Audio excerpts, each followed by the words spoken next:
আরেকটা হাদিস শোনাবো, শুনেন।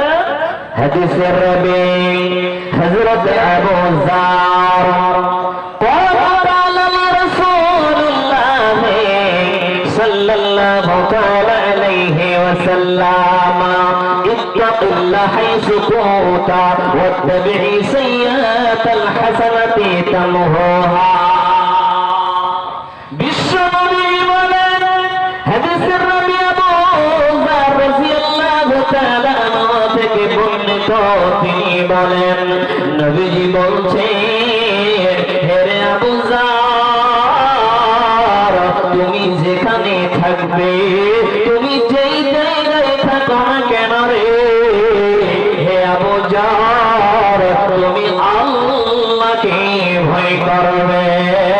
আল্লাহর নবী বলছেন, রে আবু যার, তুমি যেই জায়গায় থাকো না কেন, তুমি সেই জায়গায় আল্লাহকে ভয় করবে।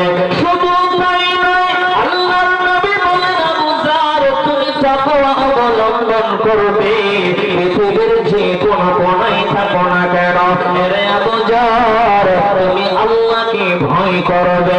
শুধু তাই নয়, নবীজি বলে, আবু যার, তুমি তাকওয়াশীল হবে।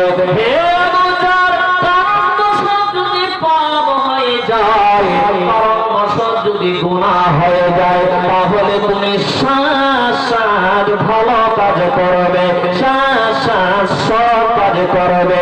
এই ভালো কাজ করার কারণে আল্লাহ তোমার গুনাহগুলোকে ক্ষমা করে দেবে। বলেন সুবহানাল্লাহ। তাহলে আমি বলবো, আজকের মাহফিলে ডানে বামে সামনে পিছনে যত মানুষ এসেছেন, যত মহিলা এসেছেন, আজকের এই হাদিসটা কিয়ামত অবধি, এই হাদিসটা দুনিয়াতে যতদিন বেঁচে থাকবেন, বাবা আমার মারে বলবে, এই হাদিসটা মনে রাখবেন। নবীজি বলেন, আবু যার, পৃথিবীর যে কোন কোণায় থাকো না কেন, আল্লাহকে ভয় করবে, তাকওয়াশীল হবে রে। তাই আপনাকে আমি বলে যাচ্ছি বাবা, পৃথিবীর যে কোন কোণায় থাকুন না কেন, আল্লাহকে ভয় করবেন। শুধু তাই নয়, তাকওয়াশীল হবে। কারণ যদি গুনাহ হয়ে যায়, নবীজি বলে, আবু যার, তাহলে তুমি সাথে ভালো কাজ করবে, সৎ কাজ করবে। এই ভালো কাজ করার কারণে আল্লাহ তোমার পাপগুলোকে ক্ষমা করে দেবে। তাই বাবা, আমরা হলাম ছেলে মেয়ে, আমরা হলাম গুনাহগার বান্দা, আমাদের উঠতে বসতে গুনাহ হয়ে যায়। যখন আমাদের গুনাহ হয়ে যাবে, সাথে আমরা আল্লাহর কাছে তওবা করব, ভালো কাজ করব। এই জন্য আল্লাহ আপনার গুনাহগুলোকে, এই জন্য আল্লাহ তাবারক তাআলা আপনার পাপগুলোকে ক্ষমা করে দেবে।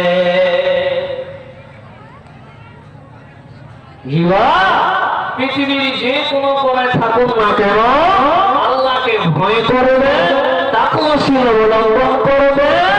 আর যদি কারণবশত গুনাহ হয়ে যায়, তাহলে কি করতে হবে?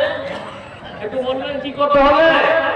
জিবা, হাজি মুখ যে খুলে না আপনাদের, সবার মুখে কি গুটকা খৈনি আছে নাকি? যে মুখ খুললে গুটকা গুলো পড়ে যাবে, খৈনি পড়ে যাবে না? আপনাদের জোবানে জাম অনেক। কি করতে হবে? গুনাহ হলো